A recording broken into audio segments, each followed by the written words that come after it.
All right, fantastic. Let's get rolling. So, like I said, it's an honor to be it's an honor to have been asked to take an hour or so to cover off some special teams.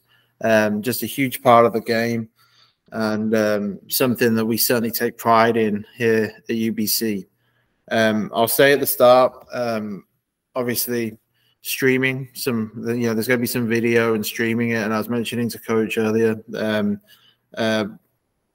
If it lags or there's issues with it, please do your best, but don't worry about the actual content, because I'll make sure my contact details are going to be at the end of this, and I'll make sure there's a sort of a download option for the clinic content. So, and anything you see or anything you have questions on, please feel free to jump in. Okay. So in terms of what I'm going to cover off today, so firstly, the primary focus is going to be kickoff cover. I'm going to go into detail about how we coach it, our scheme, how we build it up, how we scout our opponents, and then some examples. Then cover special teams organization, and lastly, sort of 10 things, broader things I think about football that are important, that are, some nuggets basically that I'd like to pass on to you guys. One of the reasons why I decided to do kickoff cover, it was our best special teams unit last year.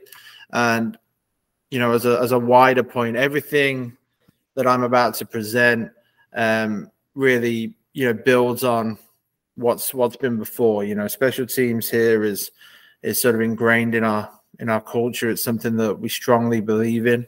It comes all the way down from our head coach Blake Neal, who puts an emphasis on it, and we'll get into that. But previous special teams coordinators, Coach Paul Olzetti, Coach Chris Shibley, did a fantastic job working fundamentals and building that up. I'm also lucky to have Coach Pat Tracy on the staff, who's a former special teams coordinator. He's our DC, but he was a former special teams coordinator in the CFL. And so the special teams knowledge is very high here. And it's something that we try and preach the importance of and pass on to our players. Okay, so I'm going to start off talking about, how we teach this up. So the first thing we're going to speak about is basically drill work that we put together, and we build sort of the fundamentals for our players, so that when we get to the scheme, they're in good position to execute. So first drills up what we call buttle speed. Okay, so as a concept point, right? The front line of a kick return, they're trying to block us. As a kickoff unit, we don't want to have anything to do with them. They're 10 yards off the ball when it's kicked, 10 to 12. They drop 10 to 12 yards, okay? And, we have no interest in getting caught up with them, basically, because the nearest they could be to the returner is 35 yards, about that, okay? So it's in our best interest to make sure we're flying past them as best we can. So you've actually got to teach that. The first thing I'd say for kickoff in general, as much speed as you can get on the field, okay? That always serves you very well. But you also want to make sure that you've got some you've got some understanding of what they're trying to do. Okay, so this drill we call buttle speed. We're going to sort of start here, focus on these guys right here. And so what we've got, the players in front are simulating, okay, kick return players, and they're going to work across, and they're trying to basically beat the kickoff player who's working down the line to the spot. Okay. And so if they get there first, okay, so if the kick return player gets there first, we want our kickoff player to release butt side. Okay. And the reason for this is simple, because if they're trying to block this way, fundamentals of football, if they're trying to block this way, okay, their hips are probably turned. But the other thing to say is that the return is probably going to their butt side. Okay. So we want to work down the line. Okay, beat them butt side and then get back online. Okay, that's a key point to this. Get back on the lines. That's why all the kickoff personnel are working down a line. So on film, we can see it. Okay. The other part to it, so that's if we're releasing butt side. The other part to it is speed, butt or speed. So if you're just a flat out better athlete, if you're faster, okay, and you can work your way down the line and beat the kick return player to his spot, okay, that's what we want to do every time, because we're not changing our lane, okay. We're using our natural athleticism to beat them. So we look at a couple of examples here, okay. So eyes on the middle right here. This is one of our DBs, Benji, very good athlete, great get off. Okay, so you can sort of see he, like, speed wise, he's right down the line, beats his guy to the spot. So he's winning with speed right here. Okay, if we look at this example here, okay, working down the line, okay, he's playing the drill. So you can see he's not thinking, I'm going to beat him for speed. He's thinking, I'm going to wait till he gets across and then beat him butt side. We don't want to do that. Our first port of call is always going to be trying to beat him for speed, so we don't get this kind of sort of collision. You know, that's effectively a block. It's not what we want. Okay, there's some good stuff here. He's beating him for speed. Okay, if we look further on down the line, okay, reducing his surface. Okay, getting narrow, staying on line. Okay.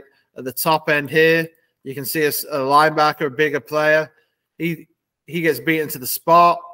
Okay, so he works butt side, and then he's got to fight to get back on line. Okay, maintain his lane. Really important coaching point there. Okay, we go to the missed one. We go to this next one. Okay, and again, you know, same drill, still working down the line. If we take our eyes here. Okay, number 24, Dustin. Okay, he just decides, I'm going to hustle, beats him for speed, stays on line, stays on course. You can see here, 31, he starts the drill with his eyes here. That's not what we want. Okay, playing the drill. Okay, that's not realistic. It's not what we want in terms of football. So, you know, there's good and bad in all this stuff I'm going to point out. And, you know, this is the coaching points that you've got to make and try it, you know, because it does, all this stuff I'm about to show you does show up on film.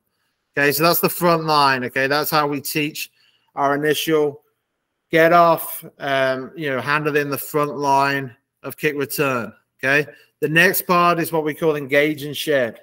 All right, and so this is basically, I know it's been, you know, outlawed, the sort of wedge second level up back player, but this is sort of how we deal with that as we've got past the first line. Okay, these guys down here are the returners, and we set it up just to basically, it's, you know, pure football fundamental. We're going to work, okay, engaging, okay, on the bag with our elbows tight, okay, our hands in tight, running our feet, having a good base, and then we're going to violently shed dependent on which way the returner's going. So you can sort of see here, and, you know, just as a point up here in the top corner, you can see we're working button speed right here. So, yeah, we work all these sort of elements together, okay, in terms of kickoff. And so we're going to work downfield. We're going to engage, okay, with a good base. The returners are going to go one way, and then we're going to violently shed, okay, and look to tap off. And so the reason why with this sort of second level wedge player, why you don't just try and beat them one way or the other, you know, why are we engaging at all? Why don't we just, you know, release one way or the other? Is because of the depth. So you can see the returners we've got set up, okay, at 10 yards from the bag. So the reason we do that is to sort of put it in the kickoff player's mind, okay? When we engage here, we're 10 yards from the returner. We are too tight, because if we guess wrong, so let's say we just decide I'm going to beat him for speed, okay, this way. If he returns off this way, there's no way we're going to be able to track and make the tackle. It's too tight. So when there's a blocker trying to engage you, okay, or blocker blocking your way to the returner, okay, and he's 10 yards away, we have to engage, and it's basic defense two gapping, okay?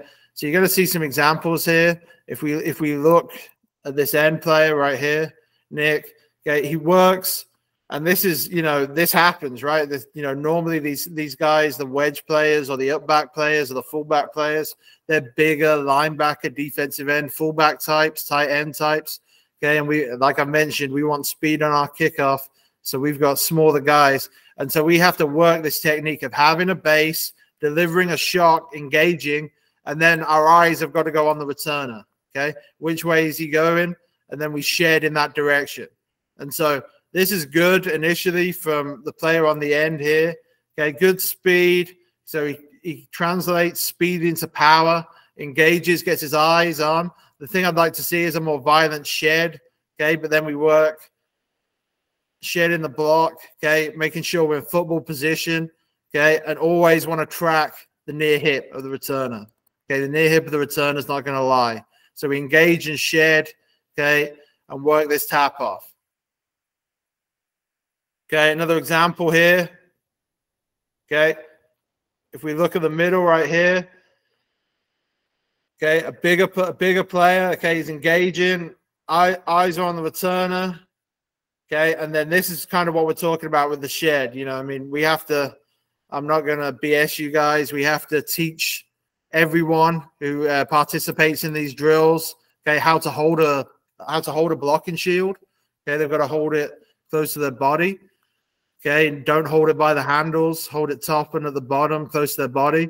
Okay, and then we've got to work, elbows tight, engage, and then violently shed. So one of the reasons I like to have bags on this is because I want to see the bags hit the floor, right? I want us to violently shed, okay, and step two and make the tackle. So this is the sort of second part to the deal right here. So engage, track the near hip. Okay, this is the second part. Okay, and then another element, what we call boss drill. Okay, and so this is versus working a sort of kick out technique. Okay, so those second level up backs. Okay, sometimes the wings, the tight ends, they want to sort of create seams.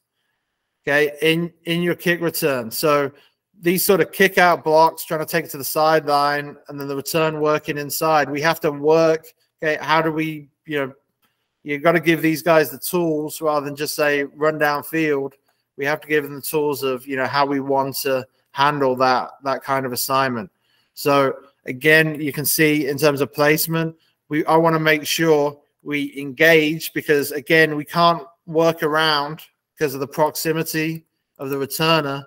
So we've got to engage, okay, and get back online. It can't be a passive thing. We have to be physical, and this is a good example here by Bert. Okay, that's me holding the bag. Thankfully, he doesn't kill me. Okay, but he steps through. Okay, and he rips his upfield shoulder. Okay, stays online. So he attacks half the man, stays online, and then is in a position to chase the near hip. Okay, of the returner. So again, these are this is I have to go back and find this film. We don't work this as much as we should. It's a real core skill. Okay. But again, you've got to give guys tools rather than say split a double team or, don't let them block you. You have to give them tools. Okay. In order to properly execute. And then next up, we've got just a straight leverage drill. Okay. That we work. We've got this from a couple of angles. So again, this is kind of we did this just a few weeks ago. This is a longer drill. Okay, so we've got a 10-yard run up to the bags. The bags aren't going to be static. They're actually going to move and set up to block. Okay, and then in the background, we've got a returner. Okay, and they're sort of their window that they can work in. They've got from the hash to the sideline. Okay, so they've got a kind of small window. We've got 3 guys going at a time. And what I want to see is basically long stride to short stride, going from speed to power into the bag, engaging the bag, okay, and then leveraging the returner whichever way he starts to work, okay. So again, you see him sort of dropping, okay, and that's the extent to it. They drop, okay, just to give that sort of kick return look, okay, engage. And again, we get. I'm showing you the good and the bad in these clips. You know, 31, didn't really understand the purpose of the drill, just sort of adios is the bag. Okay, it's not what we're looking for. Okay, 55, I'd like to see more, okay, from him on the bag. Engaging it, 25's got a good base, sheds it, okay, and then it's just about how we're going to leverage and tap off, okay, on the tackle. We got it from 2 angles. I'll speed through this a little bit because you guys kind of get the point. But this is great for us just in terms of evaluating in spring football. We're very lucky that we're in spring football right now, okay, and you know, I mean, just as a wider point, I know I've heard Coach Saban sort of say in spring football, it's about getting the right guys on the bus, the wrong guys off the bus, and getting the right guys in the right seats. And that's kind of how I look at it. I want to make sure, you know, I'm sort of IDing this and saying, okay, 31, you know, is he someone who can help me on kickoff? 25 is showing maybe he can. You know, it's that kind of idea. So again, engaging, shedding, looking to leverage and fit up, understanding how to leverage the return and knowing where your help is. Okay, I'll go to the end zone of this look. Okay, so eyes on number 8 here. It's good on kickoff for us last year. Okay, so again, good speed downfield. Okay, transitioning speed to power. Okay, engaging, understanding how to leverage. And so the other point to this is, okay, again, he can't just release inside because this guy can work straight up the hash. Okay, so understanding how to leverage the returner until he declares, okay, and then looking to tap off.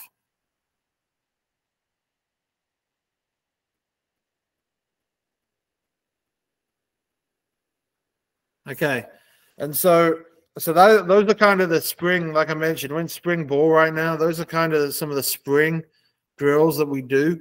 And so then when we come to training camp, you know, how do we build up, you know, the teaching? And I'll get into our scheme a little bit later, but how do we build up, you know, repetition and, you know, how do we make it functional? So we start off, and you know, the film you're going to see is from day 1 of training camp last year. And we start off by working our kickoff cover, you know, as a half unit.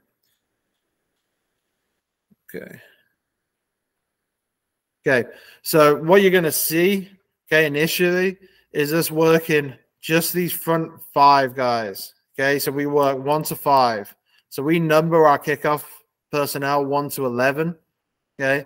And so this is half unit 1 to 5. And like I said, okay, this is the first day, so you're going to see guys messing this up pretty much everywhere.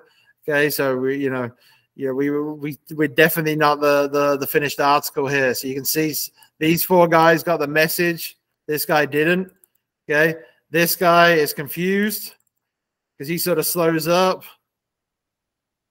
and then we get him working down. And so, you know, this is really functional for us, especially early when we were starting to, you know, step the scheme through and work different kickers. Okay, one of the things that we have to get better at, and I have to get better at, is our scout look, understanding who's moving. Okay, basically how I want it to work is anyone who's responsible for blocking, you know, any of these guys should move. Everyone else should sort of stay static. So you're going to see just some sort of examples. But this is great as well, because from a coaching point of view, you can put the blinkers on and see, you know, who's going to make a difference. And so, you know, I'll spin it back in a second, but you can see the cat running down number 1 right on the sideline here. You know, this is day 1 of training camp, and this, you know, this kind of run down the field makes you realize, okay, this guy can help us. You know, this is going to be someone who's going to be on this unit and helpful. Okay. I want to do the end zone. Okay, so then we go, so that's 1 through 5. Okay, then we go 6 through 11. Okay, same deal. Okay, working downfield. And, you know, we'll get into, you know, the different roles and responsibilities in a second. And like I said, you know, this allows you to work the back end, okay, versus it. Again, we have to do a slightly better job teaching, you know, who's moving and, you know, how we're trying to block them. Okay. And then it builds up to, you know, a full rep. So that's kind of how we do it. We have 3 reps, and it also saves the legs rather than saying, everyone's going to rep, 6 times, and you get 6 runs down the field from the 45, okay, and covering off, you're able to sort of dial in the focus. And so, like I said, first day of training camp, a couple of things as well that this helps us do. We want to make sure we dig the line every time. Okay, so we're working as close, and we had 2 different kickers, and you're going to see from the film, both of them have different approaches. One's actually left-footed and one's right-footed, and so the kickoff unit has to adjust to that. But we want to make sure that as I pause it as he's about to kick, okay, we want to make sure we're as close as we can be to the line, because basically as soon as that ball's kicked, if you're 2 yards behind, you're never getting those 2 yards back, okay, because the ball's already in flight. So we want to make sure, versus with each kicker, whoever's going to do it, we're as close as we can be. And bearing in mind, this is our first team rep of the year. This is pretty darn good. This is exactly what we're looking for.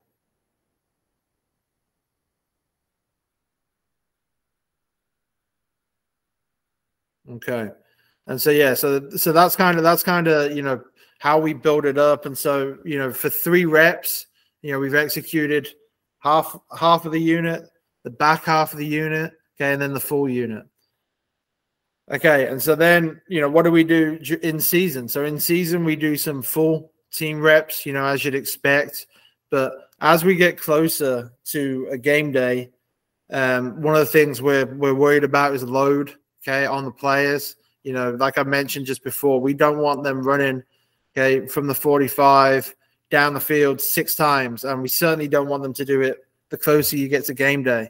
And so this is something that we introduced, and it's, it takes some work, it takes some understanding from everyone, okay, but it's certainly beneficial to us, especially if we're on a day 3 and we want to still execute kickoff. So what you're going to see, okay, so the kicker is back in his normal spot, okay, ball's getting kicked from the 45.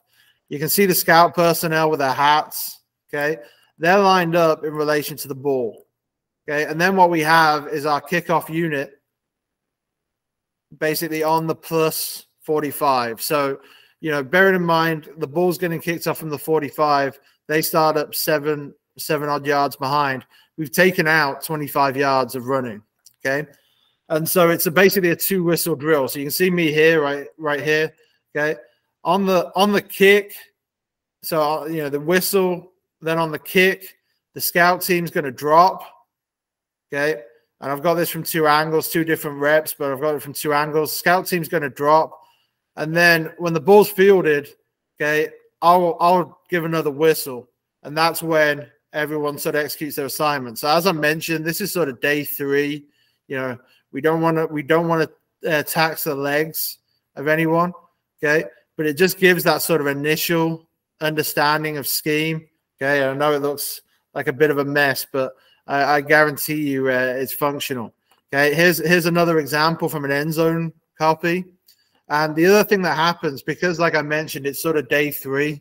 Okay, we don't want to tire them out, but mentally, all these guys, this kickoff team, okay, they have a good understanding of the types of return that they're going to see, okay, in the game. So it's a good opportunity, okay, in terms of the keys that we give them, which again I'll get into, okay, for them to sort of see it and diagnose it. So if these clips had sound while the ball's in the air and they're waiting for the second whistle, okay, these guys are calling it out, okay? These guys are a cursed boundary return, boundary. If they were up here, field.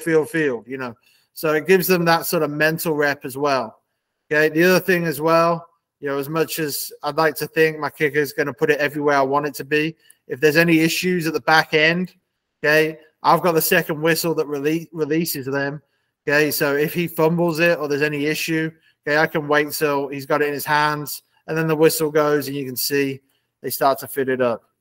So that's something that's been really, really beneficial for us. Okay, so that's kind of how we teach it.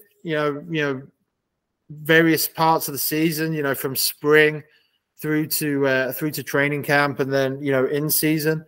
Okay, I'm going to go through some of our scheme. I've got examples of everything, and so this is one of those things. If you have questions and stuff, either save them to the end or don't hesitate to jump in. I want to make sure everything's clear. Okay, so hopefully this is as clear as it can be for you guys. So like I mentioned, we work 1 through to 11 in terms of our numbers. And so you can sort of see from the top, we'll go ones left, deep left. That'll be our call. Okay. Now, one thing that's important is that we always, okay, work our scheme versus what our kickers are capable of. Okay, what they can do, what they do well. That's where we want to live. Okay, so if we have someone who's good from the left hash and can go deep left, perfect. We can work that. If they're good from the right hash, deep right. If they're if they're able to cross kick, we're going to work, what they do well. Okay, and so in terms of how I've diagrammed this here, the guys in the guys in black are the ball players. Okay, the guys in blue are designated. They're the second level players. They're second level fill guys. Okay, and then the guys in orange are our safeties. So they work in tandem with the kicker as the safety. You can see number 9 on both screens. Okay, has sort of a hard edge. He's our hard contained player. Okay, and we try and the nice thing with safeties and with second level fill guys and the hard contain, you can move those guys around. Okay, so one thing I'd like to sort of stress to you guys is, if you're playing someone and they always double team number 4, put your safety at number 4. You want them to waste a double team, okay, on a safety player. You want one of your ball players to release full speed. Okay. So we've got ones left, deep left on the left. Okay, we've got ones right, deep right on the right. And you can see as well, if you see the second level fill players, okay, from left to right, we've got 4 and 7 with the blue lines. Okay, on ones right, deep right, we've got 5 and 7. Okay, and so an important thing to say as well is if you can switch where they're lining up, but they can be the same player. Okay, so if your secondary fill guy or your safety guy or your high contain guy is, he's really good at his job, okay, you can have him line up at number 5 and do the same job. So I'm hoping that sort of makes sense. Okay. All right, so let's get into some examples, and as we go through, like I mentioned, I was really pleased with this unit this year, and there's some good, some bad, and we'll talk it out. Okay. But it sort of all starts with the kicker. So this is us versus Calgary. Okay, so we're ones left, deep left here. Okay, so the first thing to say is, okay, opening kick of the game. I mentioned sort of digging the line here. We got guys at sort of 2 yards. This guy's at 3. Okay, he was new on the unit in this game. Okay, we've got this guy and this guy. Okay, up on the line. That's kind of what we want. Like I said, this ball has been kicked. We cannot get this depth back. It's done. Okay, so always important to emphasize these things. Okay, so a couple of guys to focus on. If we look at the top of the screen here, okay, 55. Okay, so they're a huge boundary team, and so our keys were sort of boundary return, and you can sort of see how the levels sort of open out, right? So again, this guy looks like he's secondary contained. He's a ball player. Okay, but he's just started so far back. This is our hard contained player. Okay, this is our second level fill. Okay, this guy's actually a second level fill player as well. And then these are our safeties. Okay, coming back around. And so, you can see at the top of the screen here, number 1 is just sort of being unblocked. Okay, because they're going to work a kick out versus him. Okay, they're actually going to use the off returner. So I mean, in terms of kick placement, it's great. I think the wind was doing us a favor in this game. Okay, we're 2 yards back into the end zone. Okay, and it's ones left, deep left. I'd say anything numbers to the hash, we're good. Okay, so this is right in that ballpark, and you can tell by how they're setting up, they're going to work this sort of boundary. Okay, and so again, Physical player, number 55, engages. Okay, nice and physical. And again, speed downfield. You're going to see a bunch of avoiding. Okay, and when it opens up, shoot your shot. Okay, so we get guys to the party in a hurry. We'll look at the end zone copy. Okay, and so now I want us to put our eyes on number 30. Okay, working downfield. So really good get off. Okay, they're trying to hook him from the backside. He avoids butt side. So again, you can see this guy's coming to block him. Okay, trying to block him. He stacks him, avoids butt side, and then this is engage and shed. He's given up 50, 60 pounds to a tight end fullback.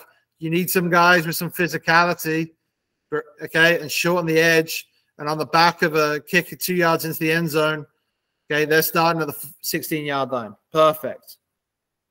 Okay, later on in the game, it's the same game. Okay, we're up. Okay, we just scored a rushing touchdown. Okay, we're ones left, deep left.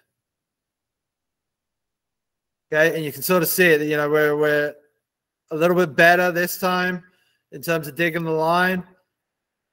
Okay, and again, they're setting up boundary return. Okay, they didn't make an adjustment. Number 30 beats his man.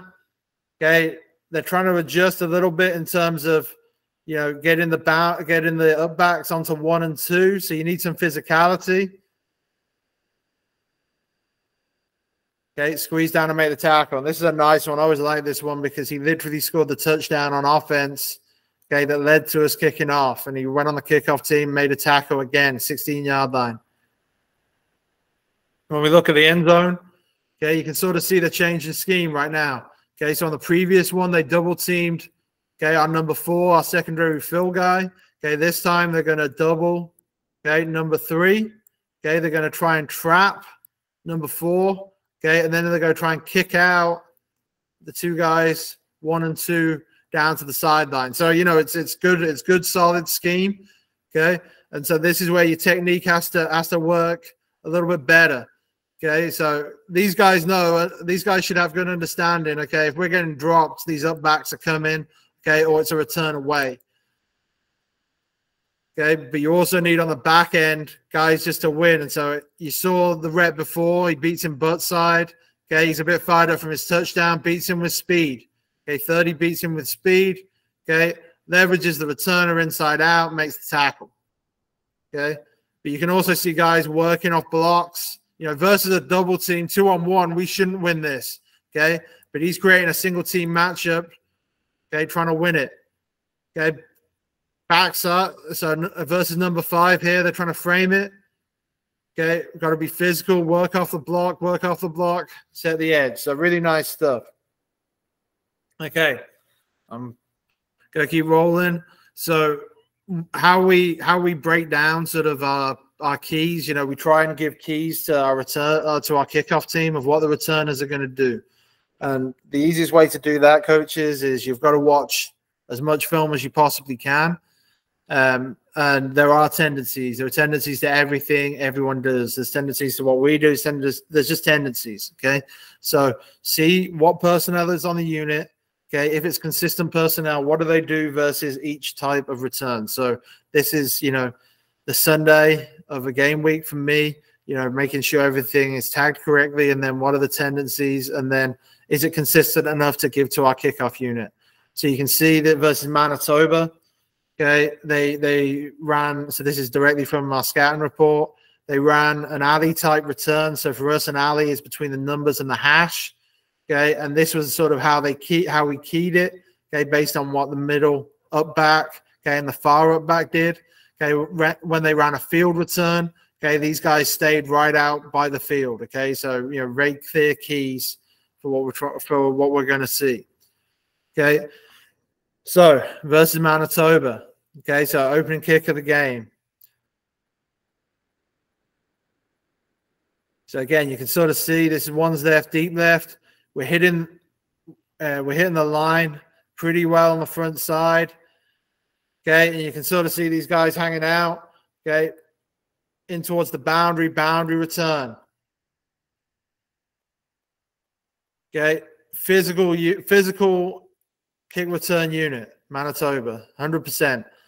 Okay, and so what you need is you can never just rely on one kickoff player to get through and make the tackle. You need your best guys on every coverage unit. Okay, especially in 12-man football, big field. Okay, there's a lot of room for them to exploit. Okay, but we also need to make sure we're physical every single time. We take on blockers, and when there's a chance, we make the tackle. So this is number 5 right here. Okay. So you can see as well, if we look at number 4, okay, he's signaling, he's calling it out boundary as he's coming down. He's secondary fill. Okay, boundary. Number 5, okay, our number 5, number 58. This guy doesn't react to the kick. So again, I mentioned before, kick placement. Okay, this kick is not ideally where we want. It's on the hash, inside the hash. Okay, and so we work a ton of, reacting to where the kick is. There's no excuse for the kickoff team to be like, oh, it should be by the number. No. Wherever the kick ends up, we have to angle. Okay, you can sort of see number 41 is expecting him to sort of tighten down. 58 blows right past him. Okay, because he's reacting to where the kick is. So now he's up with an up back. Okay, engages, comes off, makes the tackle. And we get other guys to the party as well. Okay, we go to the end zone, and these, Manitoba, unbelievable kick returners. I mean, really solid kick returners. They work one way, change the direction, really tricky. Okay, and so you can sort of see 30, who we just saw against Calgary, is flying down similarly. No one's blocking him. Okay, he gets blocked pretty well by the up back right here. He's off balance, gets blocked pretty well. But the other ball players, okay, have to fit in. And that's exactly what happens. They squeeze it. They fit in. Really nice job. Okay, so later on in the game. Okay, so now we're middle of the hash. So this is with our naming convention. We're one's right, deep right, okay, from the middle of the hash. So if you've got a kicker who can do something like this, really beneficial, okay, because it messes up keys, it messes up, landmarks for the return unit. Okay, so here they're working it back towards the field. Okay, so again, you can't take anything for granted. This is where working half the unit really pays off. Okay, because directionally, middle of the hash, one's right, deep right. Again, I want it in this sort of window. Again, we're kind of just, it seems slight, but we're a little bit off here where I want it to be. Okay, and so we angle it, and then we have to pursue. Okay, and what you're going to see from, if we start to look here, the second level fill guys, okay, start to realize, you can see these guys start to communicate, and all that happens is this hard contain player has to force it back inside, has to, okay, and then these guys become their safeties and more ball players, and then everyone else has to fill, okay, an appropriate angle, tracking the hip. Okay, which you see them start to react and do. Okay, great job by our hard contain. Okay, stringing them out. Okay, and then this is our safety. Okay, who comes up, makes a great tackle. Okay, so for middle hash field return, okay, they're starting the 19-yard line. Great job. See from this end zone view, again, you can sort of see the direction, and then you can see guys starting to figure it out. Oh, field. Okay. You can see them avoiding. Okay. And then chasing it down, chasing the hip, being physical, being good athletes, and making the tackle. Okay. And then, really important, like I mentioned, speed on every unit. Okay. So this is one's left, deep left. Okay. From the left hash. Okay, and I can tell you categorically, this is set up, okay, for a boundary return. Boundary return, 100%. Okay, you can see how everyone's angled. Okay, no one sort of works back out. Okay, but returner sees a sort of, he's got his eye, his eyes get big. Okay, and he thinks, I'm a great athlete, I can get out here. Okay, my hard contain, okay, they're trying to trap him. Okay, he knows he's got to be wider. So, you know, there's going to be a moment about here where he's, oh no, okay, because I've lost the contain that I need to have. And this is where having, you know, just put in a wide receiver at safety, okay, just to make sure you play special teams, you need the right guys. Now, thankfully, okay, number 8, who was our safety here, Damien Acquetta, okay, great receiver, okay, really great athlete, okay, great tackler, because he comes and helps his buddy out, comes and fills, okay, great tackle, again, 19-yard line.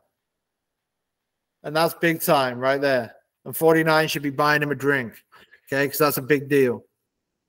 Okay, so Sask, Coor, so Saskatchewan, great.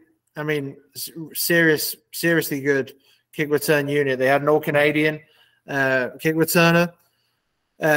Keys for them, you know, the tight end, okay, to the boundary side. Okay, if he's hanging out by the sideline, okay, he's gonna kick out to the sideline, number 1.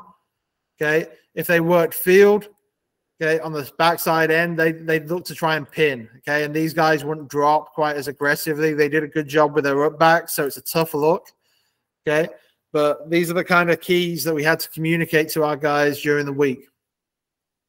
Okay, so, you know, game situation, 29-29, 2:15 left in the game, okay, so we just tied it up at this point. Sask were undefeated, okay, 3rd overall, you know, I think they were number 3, number 2 in the country. Okay, and we're taking them to the wire. Okay, so we've just tied it up. We're setting up. 1's left, deep left. Okay, and so we've gone to our base return, base kickoff. And one of the things I say at this sort of time in the game to our kickoff unit is, you know, they're going to go to what they do best. You know, more than likely that's what they're going to do. Okay, and you know, this is exactly what they did. And so, I mean, if we put our eyes, okay, up on to this up back right here, okay, he's just going to hang right out here. And we've been talking to our number 1 about it, okay, all week. So he was under no illusion, okay, of what this guy was going to try and do to him. He's going to try and block him out, okay. And you can sort of see here we're working that boss drill a little bit. He works his upfield shoulder, okay. The guy doesn't get as much contact on him, and now he's got to bend. Okay, he's got to bend, squeeze, and he comes in and makes a tackle. It's an excellent tackle. Okay, and you know, I mean, there's a reason why this guy's an all-Canadian. Okay, Teddy, really good straight ahead runner. Okay, and they hit it every single time. You know, that was the thing you could guarantee. Okay, they're going to hit their kick return every time. Great unit. Okay, but this is as equally as big a play right here. Okay. Just tied up the game, able to pin them, 25-yard line. Okay, the next play, we forced a fumble and got the ball back. Okay, watching from another angle. So again, you can see where the up back's setting up. Okay, how he's angling to kick out. Okay, we work the upfield shoulder. Okay, you can see they're trying to trap. They're trying to double team this guy. We have to make sure we fill appropriately. Okay, we need good speed downfield. Okay, and there are guys running free, but again, like I said, this was a really good kick return unit. And that's big time right there. Okay, so like I mentioned, we forced a fumble. So this is the same game. Okay, we forced a fumble. We're able to kick a field goal to go ahead. So it's 1:26 left in the 4th. Okay. And, you know, I mean, this is it. This is where you need great field position. Okay. So we mix up what we're doing. We've been left hash pretty much in the whole of the day. Okay. We go right hash. Okay. 1's right, deep right kick. And so now I'm communicating with them again. I'm saying, you know, we just stopped short their boundary return. Okay. So be prepared for field. Be prepared for them to do something different. Be prepared for an alley. You know, all those sort of keys that we've worked on during the week. Okay, so you can sort of see, so good kickoff. Again, speed downfield, okay? Time of the game, okay? We're getting guys flying, you know, all 4 of these guys. Everyone's working downfield, okay? And what's different from our key, okay? The up back is not hanging around this time, okay? So that's an early indication to us right here. Okay, we get a great kick. Okay, great kick. Anytime the returner has to back up, okay, really good kick. And you can sort of see the upbacks, everyone's sort of hanging around here. This is not a boundary return. Okay, so again, have to adjust. Some really great work, okay, by a hard contain, okay, and by number 28, our ball player right here. Okay, recognizes it, recognizes he's going to try and get blocked that way, okay, and he knows how he needs to leverage the return, okay, but a hard contain forces everything back inside. And so when they needed a big return and we wanted to pin them deep, we got them stopped at the 13-yard line, okay, 129, got them stopped at the 13-yard line. Huge, huge play in terms of field position. Okay, watch it again from the end zone. Okay, and you can sort of see when guys start to recognize, okay, this is a secondary fill guy. He's like, oh, I've got to work across. Okay, these guys start to work across, and these guys have to squeeze all the way down. Okay, but again, having dependable players, okay, hard contain, having great speed on the field, working those techniques. I mean, you see 30 here. He's the first guy down. Okay, he's playing the boundary, and then when he sees it, okay, he chases it all the way along, okay, and he's right in position potentially to get in on that tackle. So huge play. Okay. Okay, so again, same game. So from that, they went 3 and out. We kicked a field goal, okay, and so then this is, again, end of the game. They're down by 6 now. So again, in 2 minutes, this is our third kickoff. Okay, and so again, we're saying to them, be ready for field, be ready, for them to do what they do well, that boundary return. Okay, got to communicate, speed downfield. Don't let anyone put their hands on you. Okay, and so we're one's right, deep right kick. Okay, and again, initial key. Okay. This guy is not hanging around, okay? He's coming off the edge.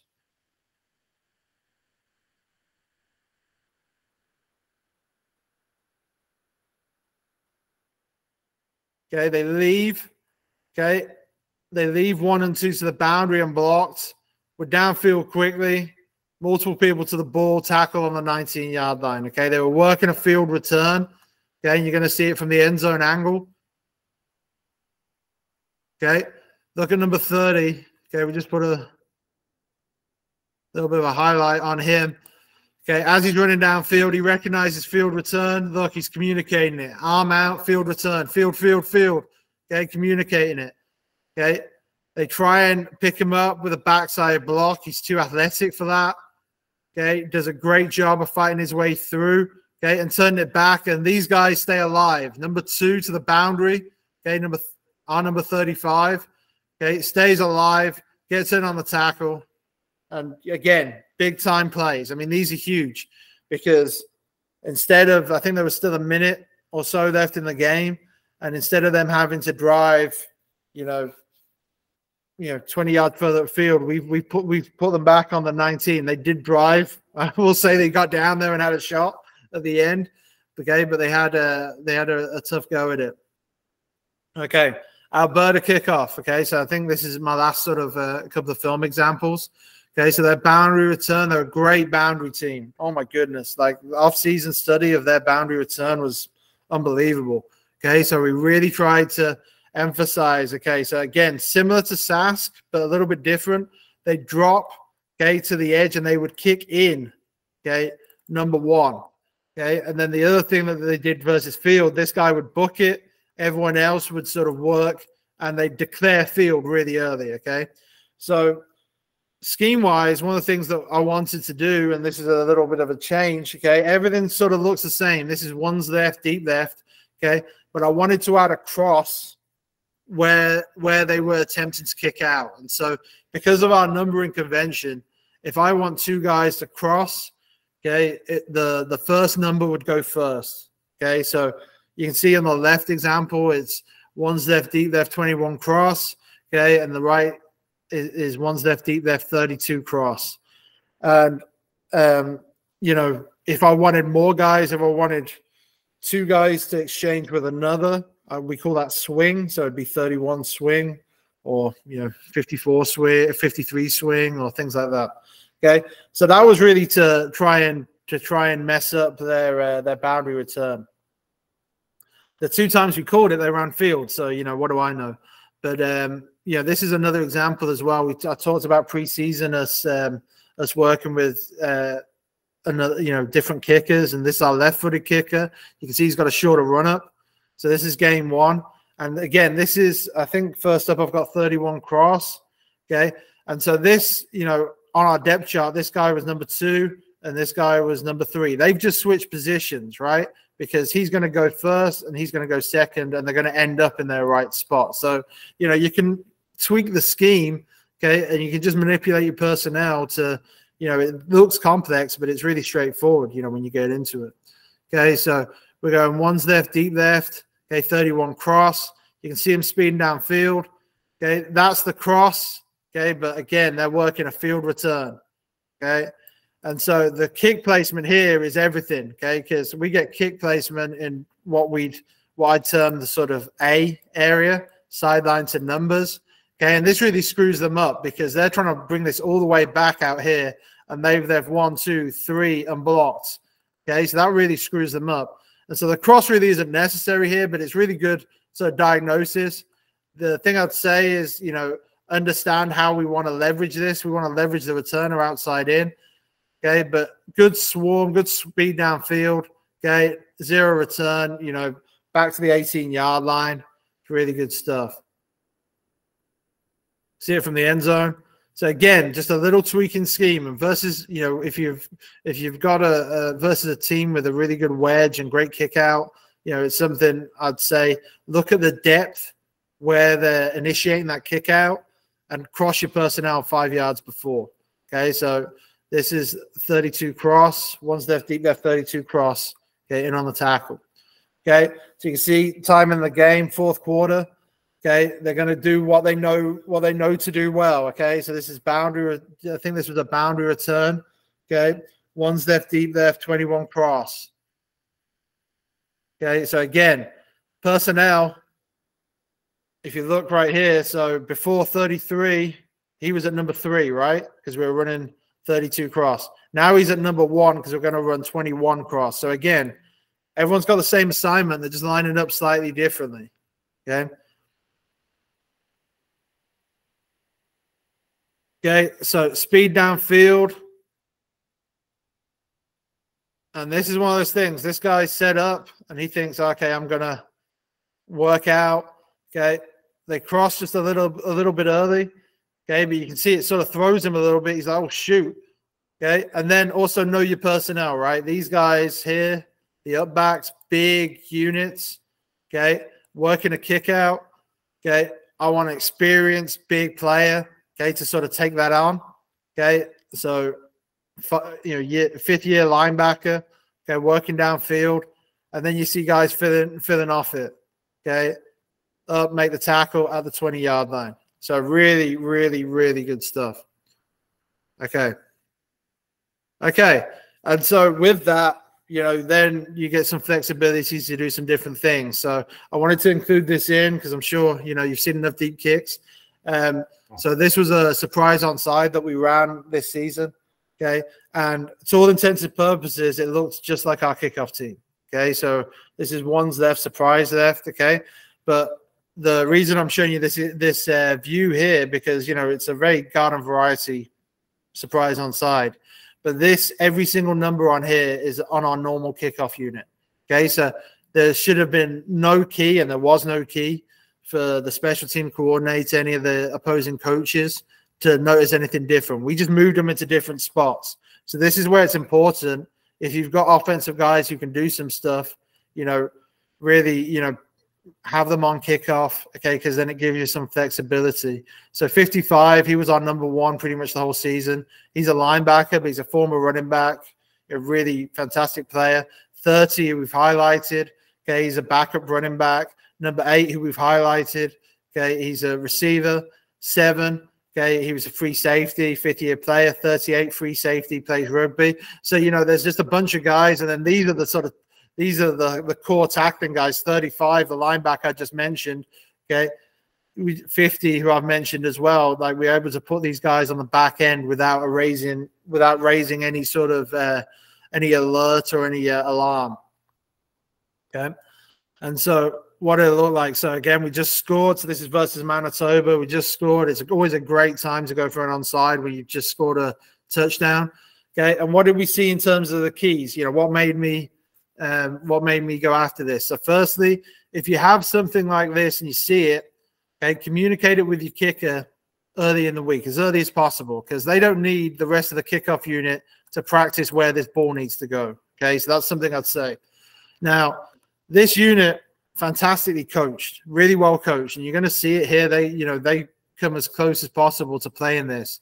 Okay, they don't really false step. They leave at the right time, but they react really well. But the sort of scouting report and why we targeted these guys is personnel. These are two defensive ends. Okay, I think one was a QB player, who bulked up and was playing a new position. Okay. But they were first-year players, okay? So these guys out here, okay, more experience, okay? So we wanted to target this group here, and thankfully we got great execution, as you're going to see. So this looks like one's left, deep left all day long, okay? We've just scored it. As he approaches, just works a little chip, and if we watch, I'll show this a couple of times, okay? If we watch the front line here, how they react, one of them reacts so quickly. Okay, the other guy takes 2 false steps and then charges. So this is well played by their front line. Okay, but what we do get is we get great kick placement. Okay, and we know our athletes, and we told him, you got to go up and get the ball. Okay, or bat it out on the sideline. Make sure we're the last to touch it. Okay, and we get the ball. Big play, big momentum swing. We scored a touchdown on this drive. Okay. And we're able to go up 21-7. Okay, from the other angle, again, same personnel. Everyone looks the same. Okay, we've got 2 guys in behind in case one of these guys catches it and goes north-south. These guys are the fill guys, the tackle guys. You can see kick placement's good. Okay, it goes up, high points the ball, comes down with it and protects it. Okay, and it's demoralizing, okay, for the front line guy, even though he did a heck of a job. Okay, that's a tough thing to deal with. All right, so that's what I got in terms of kickoff cover. I'm not sure how I'm doing on time. I don't have the time with me, but I'm gonna keep rolling. I think probably you're fine. I'm doing you're good. Fine. Perfect. Okay, we're gonna keep rolling. So I want to cover just a couple of things on special teams organization. That I just think is important, and hopefully can give you guys some things to think about, some tools, and then lastly just a couple of things that I think. All right, so we'll get rolling. So in terms of organization, so this is an example, and I'll go I'll go into more detail on this in a second.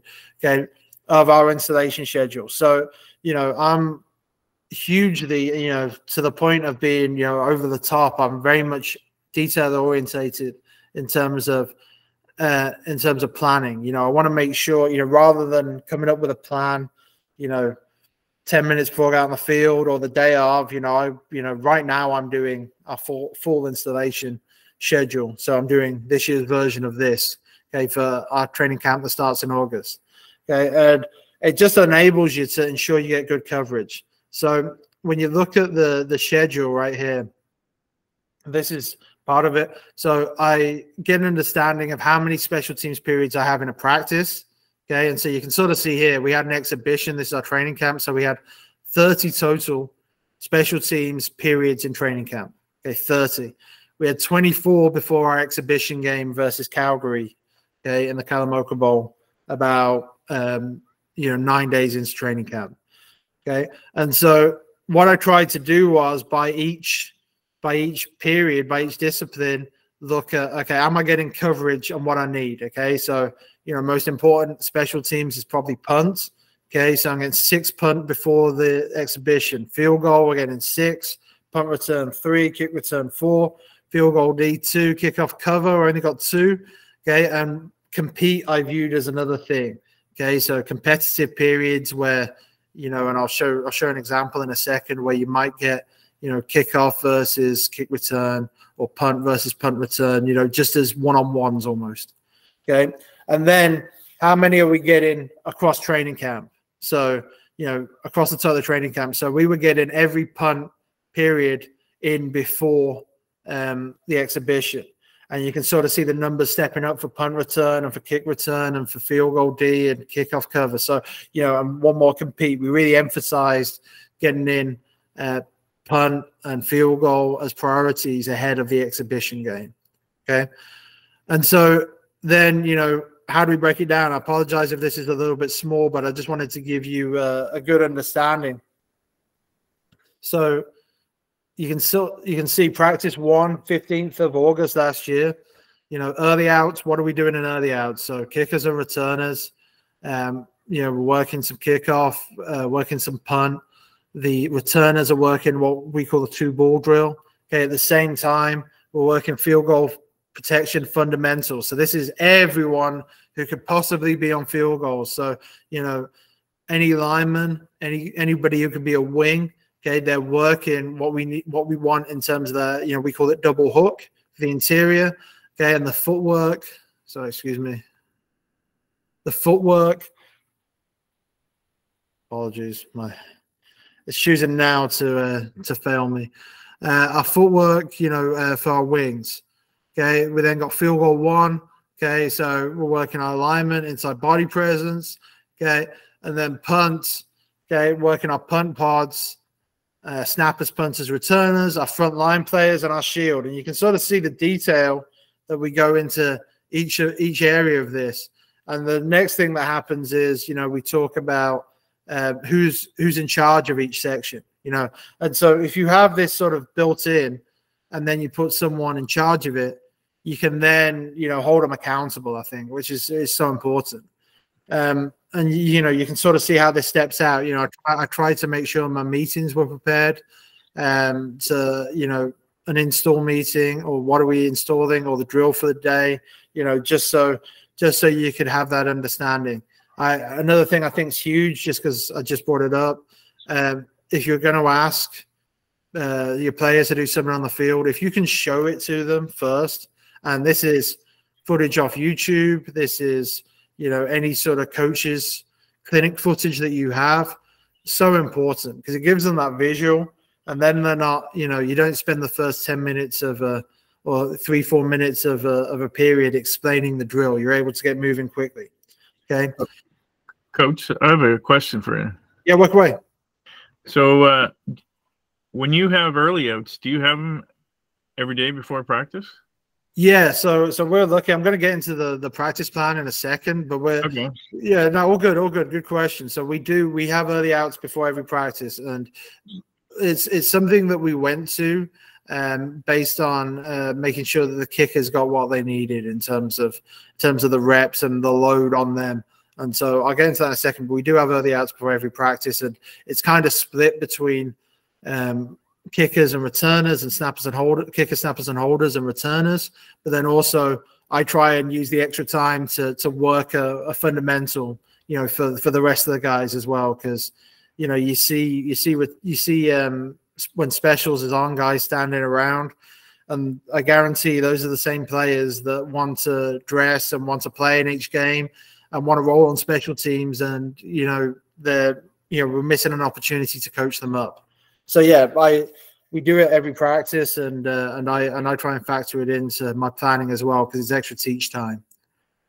And so yeah, so you know, I just want to, you know, I just think it's important just to sort of see the, you know, if you can commit the time to have a detailed plan and then work the plan, you know, I found it really beneficial to me, not only for me, but also I don't send them this version, but I send the players a sort of installation overview so they can sort of see what's coming and, you know, have an understanding as well. And the coaches certainly get this version. And if they're assigned to do something, then if they don't know it, they come and find me out, or, you know, I more often than not, I show them, a few weeks ahead of camp, what this means and what we're trying to do. And again, just show examples. So to answer the question that we just had, so this is example of our practice schedule, our practice plan. And so you're really lucky, like I mentioned before, with our coaching staff and Coach Nil. He's someone who certainly prioritizes special teams. But this is something we moved to probably 2 years ago, just in terms of our kickers. So you got to think about the life of a kicker, right? How many practices, if all they are is a kicker, which I know at college level I'm lucky to have, if all they are is a kicker, if they're hanging around during installs and during individuals and during team periods and team run and skelly, and then at the end of practice we get them on to kick a field goal, that's something that they've just been hung around the whole practice just to do that 1 rep or 2 reps, and they're cold, and it's just not beneficial. And so one of the things that we look to do is to front end our special teams. And so you can sort of see the time when the kickers are out and we get them out and warmed up, and this is when meetings are still going on. Then we get the specialists out, and so that's the returners, snappers, and holders. Okay, so again, they've had 10 minutes to warm up and start doing some kicking progression. Okay, we get the specialists out, and that's our early out period. And so, like I mentioned, a lot of time, because guys are getting out into the field, I might say, if we've installed something, we might have our punt unit working while the specialists are going on. Okay, and then we have an install, special teams install. So we work, whatever unit we're working during that period. Okay, and you can sort of see how the practice is set. And so this is the top half of the practice. So this was a training camp practice from August 16th. And we had fire, which is our no huddle. And then we go straight into the first special team. So it's punt, first special teams. And then individual one-on-ones, second special teams, punt return. And then the kickers are done. They're out. So they still have a 2-hour practice. Their practice just starts earlier in the day. Okay. And so that they liked that a lot. So they weren't hanging around for the second hour of practice where, we might put, a field goal at the end of a team period, or, it just felt more focused for them. And we made sure load-wise, that we were that they were ready to sort of execute on the on game day. And so, again, it takes organization. It takes certainly head coach buy-in, which I have, which is, again, fantastic. But it puts your kickers in a position to be successful. So that's something. One of the reasons why I wanted to show it was, this is just the way we do it. There are, a ton of ways to do it, which will be beneficial. But this is something that we started doing 2 years ago, and we really believe in. All right. So this is the last thing I'm going to cover off, and then happy to take some questions. I've got 10 things I think, and these are broad sort of football thoughts, okay? But just, I wanted to cover them off, and, things I believe in, and things, to pass on, and, I just think it's important. So hopefully, again, everyone can sort of see this. Let me show this in the way. Yeah. Okay. So firstly, you won't be shocked. Make specials important. Okay. Like I remember when I was playing and coming up, it was always the last thing that people thought about. It was always the thing that people were sort of, devoting less time to. I can tell you with field position, okay, if you invest in field position, that's more important than any sort of, gadget play you might be thinking of. So, I mean, really, from the head coach down, if the head coach thinks it's important and he's in meetings and he's emphasizing it, and the coaching staff buys in, the players will think it's important. And, if they have designs or desire to play at college level, they're going to have to play specials, and they have to, have a firm grounding in it. So, I'd really emphasize that. Okay. Secondly, like I just mentioned, have a plan and work a plan. Okay. Really important. The days of just turning up and, not having a practice plan, or, not thinking that's important, or not having everyone on the same page. Okay, you really, that has to be over. You really have to emphasize it. So have a plan and work the plan. Sorry, my slides aren't behaving. If you do it, film it. If you film it, watch it. Now, this is, again, I know I'm privileged, right? I know I'm speaking from a university level program. Okay, but if we're on the field, even early outs, we film it. And if I make a point to my film guys that I want it filmed, I make sure I watch it. Okay, because that's how you get better. That's how you eliminate bad technique. That's how you make sure, okay, the guys are brought in, make sure that the standards don't drop. In terms of standards, okay, there's head coaches in here, there's coordinators listening, okay? Set the standards for your coaches, okay? Tell them this is how I want this to go. This is how I want this run, but empower them to do it. Don't micromanage. If you hand off something to them, okay, trust them enough or trust yourself that you've taught them well enough. You've given them the coaching points well enough for them to do it. So, it's difficult to do. I'm a coordinator. I've been a head coach before. I've been a head coach at a lower level than you guys probably are. I understand it's difficult, okay, but empower them to do it and it'll free you up more, okay, and they'll develop, okay, give them ownership. Maximize time working ball security, ball destruction. Cannot emphasize this enough, okay. Part of my individual, I'm also the tight end coach, okay. Part of my individual always incorporates some sort of ball security. Special teams, dependent on the week, if we're in a bye week, we work sort of ball destruction, get the ball out first, and forcing turnovers. Really important, okay? And there's some great materials online about it. Unbelievable materials, stuff that the Patriots did, stuff that Georgia did, okay? Readily accessible, okay? Really important, okay? So make sure you emphasize that to all your skill players, all your DBs, all your linebackers. Okay, chart your tackles. Practice the type of tackles you commonly make. I know the coach following me is working defense and types of tackle. At the end of the season, one of my jobs is to go through every special teams play that we made a tackle. One of the things I do is go through every special teams play how we tackled and the type of tackle we made. And so, not every tackle is the same. Is it a tackle where we force them out to the sideline? Is it a tackle where we chase them down from an angle? Is it a tackle where we chase them down from behind? Is it a tackle where more than one person's involved?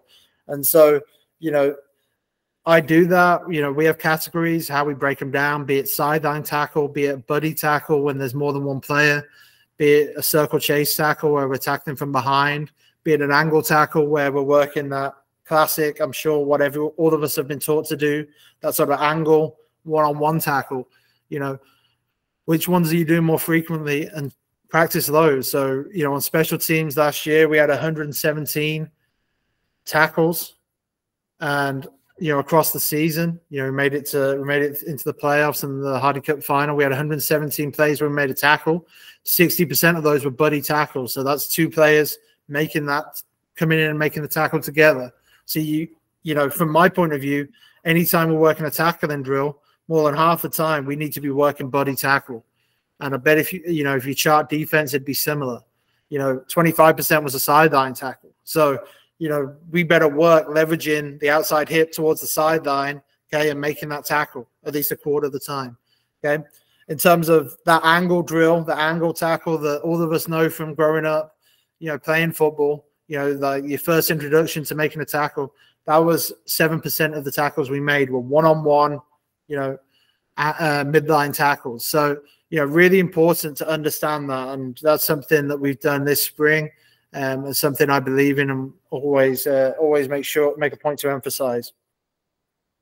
Emphasize academics to your kids. Can't be more important.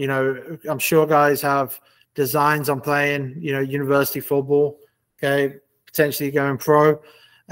Make sure it's important. Make sure it's emphasized, because great academic institutions across Canada and in the US, but the first thing everyone asks, and when I recruit, first thing I ask when kids reach out to me, so can you send me your transcripts? UBC, top 35 school in the world. Grades have to be good. Okay, make sure it's a point of emphasis. Make sure it's important. What do you guys do well? Live in that space. I mentioned it a couple of times, in terms of our kickers, where can they put the ball? we'll tailor our kickoff to it. That goes in all aspects of football. It goes what Coach Stevenson was talking about earlier. You know, what do you guys do well? Okay, live in that space. Have a good understanding of, okay, are we a running team? Okay, our kids, you know, football, you know, is their football intelligence enough that we can run multiple schemes? You know, what can our kicker do? Can we be a directional punt team? Can we kick to the field? Can we consistently put the ball in a specific spot? You know, really emphasize that. Help your kids with recruitment, making huddle tapes. You know, this is something the kids like to do, but from watching thousands of them, they, you know, it could be better. It could be better. So, like, what I mean by that is, you know, when they highlight themselves making a sort of blindside hit on someone, college coaches, we don't, you know, it's not important to us. You know, watch this hit. That's not important. You know, if it's an offensive lineman, I want to see three plays in a row of him pass setting. I want to see 3 plays in a row of him working a double team. I want to see 3 plays in a row of him being athletic on screens. Or, you know, if it's any sort of skill player, tell them to, if they've got great special team film, tell them to put it on there, but put it as a separate section so coaches can navigate it. So that's something important. I think as well, I've mentioned emailing coaches. Okay, as coaches, you know, as coaches ourselves, we've got to, you know, understand that a lot of the times parents, kids, you know, they're not sort of they're not familiar with recruiting process. So anytime you can help them, you know, obviously maintain your relationships and don't overstep or, you know, all that good stuff. But, you know, anytime you can support and email coaches, and if you have someone who wants to play at a higher level and you think, you know, always be honest with them. Don't BS them. You know, if someone, you know personally they're not going to do it, then don't blow smoke. But, you know, I think it's really important, you know, for coaches to be involved in that process. And then lastly, relationships are more important than win-loss records. You know, I guess in the world of coaches, I'm relatively young. I'm getting a little bit older. I've got a few more grays, but, you know, when I talk to Coach Neil and Coach Tracy, who've been doing it for 30 plus years, you know, trust me, they remember every loss. They remember every missed assignment, every sort of heartbreaking one. But more often than not, they're talking about this guy, what a player, what a guy, he's doing this now. So don't let scheme or records or just, you know, everything overwhelm you to the point where, you know, it's about the kids first and foremost. And that's the thing, you know, I'm starting to have that now, where guys that I've coached, you know, having families and, you know, getting jobs or going pro and the whole thing. And I can't emphasize enough, it really is about the relationships. And that's it from me, guys. So here's my contact details. So my email and my social media handles. Feel free to reach out. Like I mentioned, I hope the film was okay. It wasn't going too bad. But I'll try and get a download link for this presentation so you guys can have it. But yeah, feel free to reach out. Always happy to talk ball, and it might take me a couple of days to get back to you, but I promise I will get back to you. Yeah, I'll stop sharing, and if there's any questions, I'm happy to take them.